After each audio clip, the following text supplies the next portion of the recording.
Ito nakikita ko sa mga comments, no? Mm. Binabanata nila si Senator Chis Escudero, no? Mm. Do you agree na this rests squarely on the shoulders of the Senate President? Ako kasi, I agree, pero there are bigger factors at Oo. play. Meron namang mga ibang variables at play. Yeah, Pero yung pinakamalaking role dito ay yung Senate President. Dahil definitely. pwede na niyang kinonvene eh. Diba? Pwede na niyang kinonvene. Hindi na kaya na shampoo yon. Pwede na niyang i-convene, no? Dahil nga forthwith, ngayon din, ASAP. Tapos Agad-agad. hindi niya ginawa. No? So, sabi nga ng mga legal luminaries, sui generis yan eh. Hindi mo pwedeng sabihin, recess kami. Recess kami. Hindi mo pwedeng sabihin, merong parating na midterm election. Di ba? Mm. Constitutional mandate yan na forthwith as soon as possible. Kaya malaking bahagi ng blame, kahit may ibang variables at play, sa Senate President. Tama. Okay. Lalo Ito yung na, pangalawa. lalo na kung hindi matutuloy. Yeah. Ngayon kung matutuloy, sasampal-sampalin ko na yung sarili ko. Nagkamali ako, no? Maglulumuhod ako, no? Sorry po, no? Hindi parang, ako parang, perpekto, katulad ng host. Hindi ako kasing perpekto ng host. Mag-a-apologize po ako. Gusto niyo ho, lumuhod pa ako sa munggo at saka sa asin. Gagawin ko yan, no? Pero kung pero kung talagang hindi matutuloy, ayan, sasabihin mo talaga, there was a malicious, insidious conspiracy from the very start tied to the word forthwith. pero sa wala silang, technically, they have no choice, no? Parang may survey o wala. Constitutional duty nila yan. Hindi ko Tama. ma-imagine yung hindi mo gagawin yung impeachment trial during this Congress. Tama. Parang malaking kagaguhan naman yun, no? Ibig sabihin, optional pala on the part of the Senate whether they want to try Kung impeachment cases. optional na sundin yung konstitusyon. Oo. Parang sobrang gaguhan na yun. Hmm. Pero, diba, sa mga viewers natin, di man naisip yun. Nakalagay sa konstitusyon na forthwith dapat gawin nyo agad-agad. Oh. Ang tagal na nga nang inintay, tapos kung sakaling hindi pa Yeah. gawin during this Congress. Masyado ng gaguhan yun. Sobrang Hindi na nga bastusan. ini-implement yung anti-dynasty provision ng konstitusyon. Hindi na nga ini-implement yung tunay na essence ng party list law sa konstitusyon. Diba? Hindi na nga pinapangatawanan yung civil liberties sa ating konstitusyon. Pati ba naman ito? No? Constitutional mandate. Mm. How likely na sa next Congress manatili pang Senate President itong si Senator Cheese? Hindi ko sinasabi pero baka kasama yan sa mga transaksyon eh. Baka kasama yan sa negosasyon.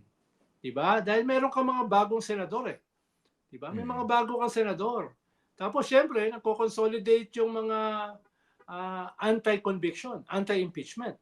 Hindi ako magugulat kung merong mga nagne-negotiate para dun sa susunod or mananatiling Senate President para dun sa kanilang suporta. Hindi ko sinasabi yan, hindi ko sinasabing nangyayari yan. Sinasabi ko lang, hindi ako nagugulat. No? Hindi ako nagugulat kung merong mga interest groups within the Senate na ginagamit na yung kanilang numero to negotiate terms. Again, hindi ko sinasabi yan. Hindi niya sinasabi. Marami namang hindi sinasabi si Senator Edu. No? Marami naman siyang hindi sinasabi. Etong isa, yung isang possibility. Hindi natin sinasabi mangyari to, no? Pero nandun yan in the realm of possibilities. Miski napaka-ikli na lang ng oras, yung maparitan pa si Senator Cheese during the remainder of this Congress as Senate President. Well, kailangan mo lang naman dyan, 50% plus 1 eh. Oo. 50% ng kasalukuyang Senado. Diba? Hindi naman yan na more than 300 congressmen eh. Simple majority ng Senado, pwede ka na mapalitan as Senate President. Hindi, ayun nga yung tanong ko. In the context of the impeachment trial, kung ano man yung laro dyan, nandun ba yung possibility na during the remainder of this Congress, mapalitan si Senator Cheese? The possibility is there. The possibility is there. Whether mangyayari is another thing. Depende yan sa mga pressure, counter-pressure, nego, no? Nung mga voting blocks within the Senate. Halimbawa, ilan ba dyan yung mga clearly pro-Duterte? 6, 8, di ba? Malaking boto yun. That could make or unmake a Senate President. Kahit hindi siya majority. Ibig sabihin, kung meron kang ganun na 8 boto, so maghahanap ka na lang ng ilan? Ano? Hinihintay ko. 5? Oh.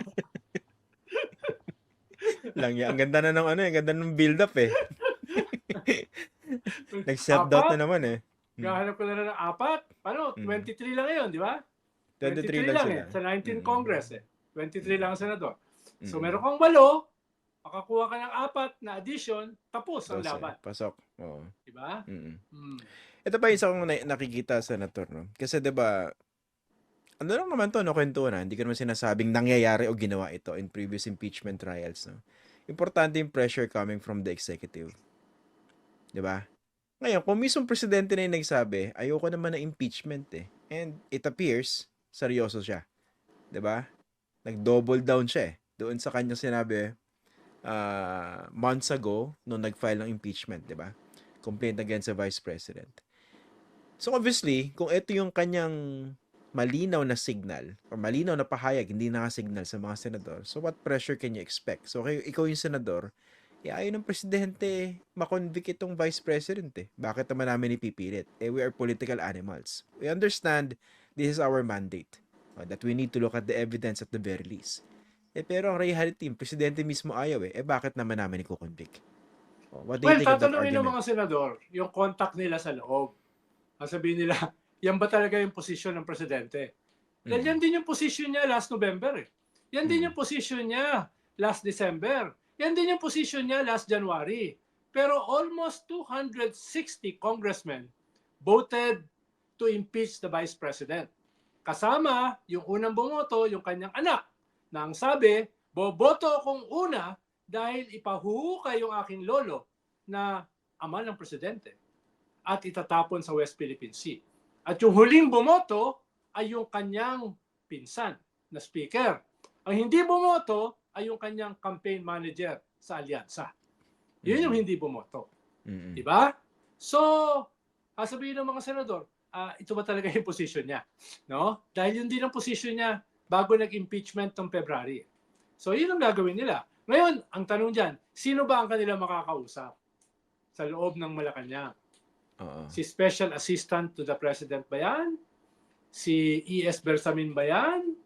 Si Alyansa Campaign Manager Toby Chanco ba yan? Sino ba ang kanila makakausap para i-confirm kung ito ba talaga ang posisyon ng presidente? Dahil I doubt kung didiretso sila sa presidente. Boss, ito ba talaga yung posisyon mo? Di ba? Dagdagan ko lang ng context yung sinasabi ni Senator Edu, no? Kasi nung huli natin nakausap ito si Senator Trillanes, sinasabi niya, napapalibutan daw ng mga mahihinang loob itong presidente. Kaya, kung mapagtanungan ay yung mahinang loob at dinadaga, most likely, ang advice sa Pangulo, dinadaga. Pero kung ang napagtanungan ay hindi mahinang loob, ang advice yan, ituloy natin yan, boss. Kaso, ang pronouncement ng presidente na pinakahuli, ilang beses ko sasabihin sa inyo, ayoko na impeachment. Baka huling nadinig, ang huling nakausap ay yung ano. Oo. Tsaka pwede rin, dahil may pagka-last song syndrome yata yung presidente, depende kung sino yung pinakahuling nakausap. Baka 2 weeks ago, iba yung kanya nakausap, matapang, katulad ng host. Diba? Tapos this week, iba nakausap niya. PR na tentative ang sagot. No? So, baka yun na magmarka. Yung PR. Diba? Ako may mga nakikita ko mga pahayag na sinasabi nila, hindi naman dinadaga yung Pangulo. Masyado namang harsh yung term na yan, no? Tingnan mo na lang yung yung track record, no, sa pag-handle ng kanyang mga political enemies. Baka. Magpapasampal ako. Halimbawa, ilang araw lang ang diferensya, di ba? Nung Mm. interview niya kay Tony, nagsabi siya na open siya sa reconciliation. Mm. A few days later, nung sabi ng mga Duterte na okay kami sa reconciliation under this condition, ibalik mo si Digong. Aba, naging tigre. Hindi pwede yan. Hindi pwede yan. Ang reconciliation, walang kondisyon. Mm. So, nagbago na naman siya ron Oo. ng kondukta. Mm. Ilang araw lang yung pagitan, ha? Ilang araw lang yung pagitan.